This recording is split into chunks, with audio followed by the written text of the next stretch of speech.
Hey, what's going on, guys? I hope you guys are having a fantastic day, because I am. I'm going to be showing you guys how to use the gradient tool in Photoshop, really. So it's really easy to do. All you got to do is make sure that you have a good feeling with the gradient tool, because that will really allow you to function around Photoshop really easier and quicker. So what I like to do first is I like to go and use my gradient tool. I don't usually use this tool a lot, but when I do, it's the gradient tool, okay? So what you can do here is actually I have my own preset here. I don't know why this is like this, but when you first click this, it's gonna be like this, okay? It's gonna be all standard. So when you click here, it's gonna be the gradient tool, of course. Make sure that there's a shortcut G, I believe, but there's also other shortcuts with G. So I don't know. Just go here. And what this allows you to do is it creates this cool looking gradient effect. It goes from a dark color, to a lighter color, or any color in that fact. And this pretty much allows you to create really cool backgrounds if you wanted to do that, or do in a shape, anything. This is just how to use the gradient and how to do gradient. So let me go ahead and begin by going back to my I want to go back. All right, so let's go ahead and begin. So the first one is the linear gradient, which is this plain boring one, which I don't really like because the colors are boring. The next one we have is the radial. Looks like this, pretty standard, right?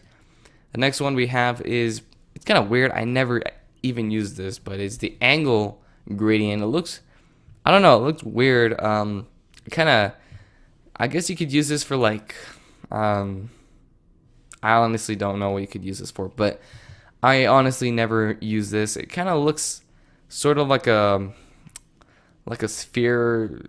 I have no idea what I could use for this, but sorry, but I never really use this tool. I don't even know why it's in here. The next one is the reflected gradient, and this does come in handy, rather than the other weird one. But this is a reflected one, like the linear, but on both sides. So if I wanted to draw it down straight like this, or like this, it's gonna reflect whatever is on the other side, okay? Maybe I want it this way. Well, there you go. I forgot to tell you that on any of these gradients, that the longer you drag, the further you drag away from the anchor point right here. This is, by the way, the tail right here. The further apart, the longer the fade, so the color will fade into another color. So in this case, it'll go black to white, and then it'll go, my anchor point is going to be black, and my tail is going to be white, as you can see. So what if you don't want it to be so long like this? Well, the shorter it is, the smaller the fade is right here in between black and white right here. As you can see the fade. So that's kind of comes in handy, I guess. And the last one we have is the I forgot what it's called, the diamond gradient. Yeah, the diamond gradient is really cool. It's the same thing. The longer the further away from the anchor point, the bigger it is, and the bigger the fade. So I never use this. It can come in handy, but I don't use it. So now I'm gonna show you how to change the color. Okay, so if you click on this one right here in the middle, don't click this little icon. This will just bring up the presets, so you could maybe have quick access to it.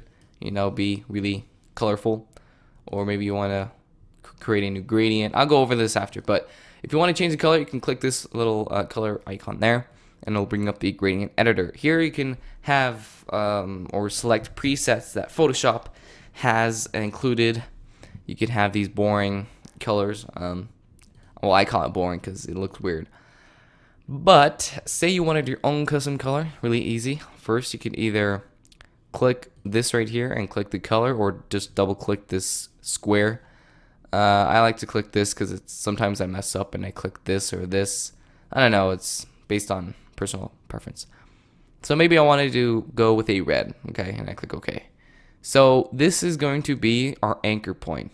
Where we click and then we drag. This is going to be our first color. This right here at the end is what it's going to fade.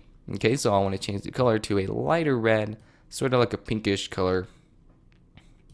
So like something like this. Okay, that looks good enough.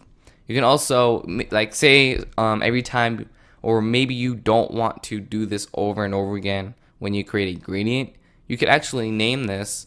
So I'm just have it at custom. You create a new gradient preset, custom preset, and we'll add it to the presets here so you can have a quick access to it earlier or after. So I'm gonna click OK. So now you can see that I have the color, it has changed. So now if I go like this, it will give you this cool looking gradient that you have created with the colors. Maybe I wanted a radial. Well, you could do that as well, like this. It looks really nice, but it looks really weird like this, how it goes from a light to a dark. I like it having it reversed. So if you go to the top, you will see a word right here. It says reverse, and there's a box. Make sure that's checked. And when you do it again, it's going to be like this. It's going to look way much better, okay?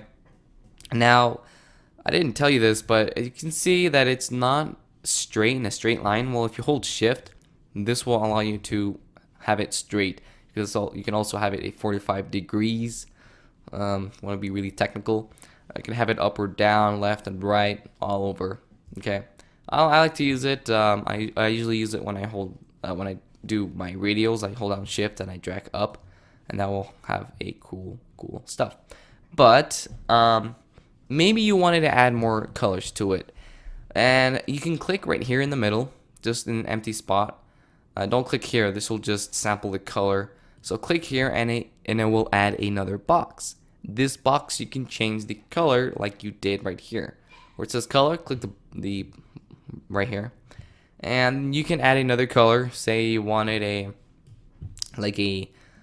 darker red, like a cherry red, sort of red. And I click OK. You can also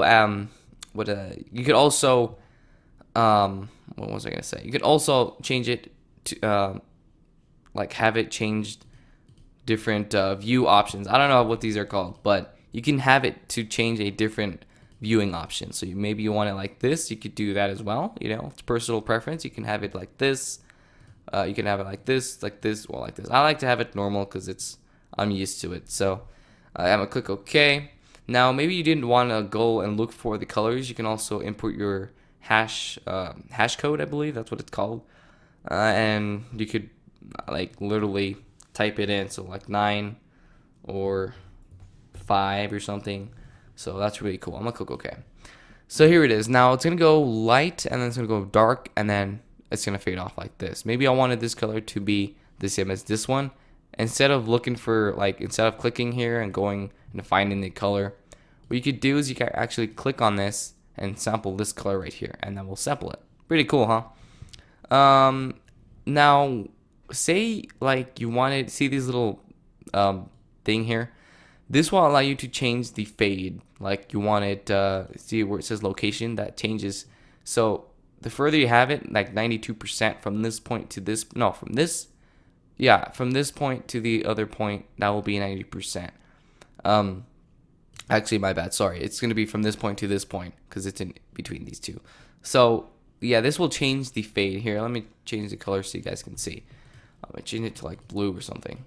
So you can see that the fade changes. So you can also do it right here as well. Instead of clicking on there, oops, let me undo that. You will see that there's another diamond, and it's really easy.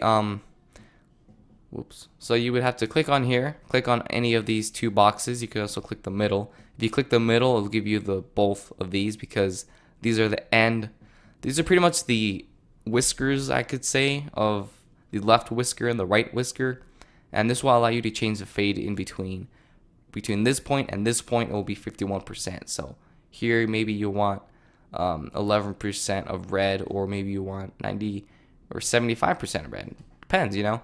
So maybe you want to change this as well. You could do that too. So yeah, it's really, really cool. You can do a lot of stuff. You can play around with a lot of stuff in Photoshop. You can change the smoothness. You can do a solid. You can do a lot of stuff. You can also load custom presets to into your gradient editor window. So if I click OK, hold down Shift if I want to, you can see that it creates a, whoa, that looks cool.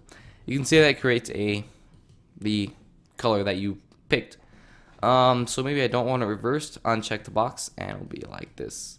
So if this tutorial helped you in any way, I know I didn't go over every single thing because there's a lot to go over. So you can see if I go over to the down arrow right next to it, you can see that I have my custom presets here. The one that I had created earlier, which is really, really cool. I want it reversed, kabam. So if this helped you in any way, please leave a like in the description. I know I didn't go over a lot of stuff. You know, as I told you before, there's a lot of stuff in the gradients that I can't go over. So yeah, if you guys want to go ahead and leave a comment below if this helped you, or if you have any questions regarding this video, then please feel free. Subscribe. I do post a lot of Photoshop tutorials, and I'll catch you guys on my next video. Peace.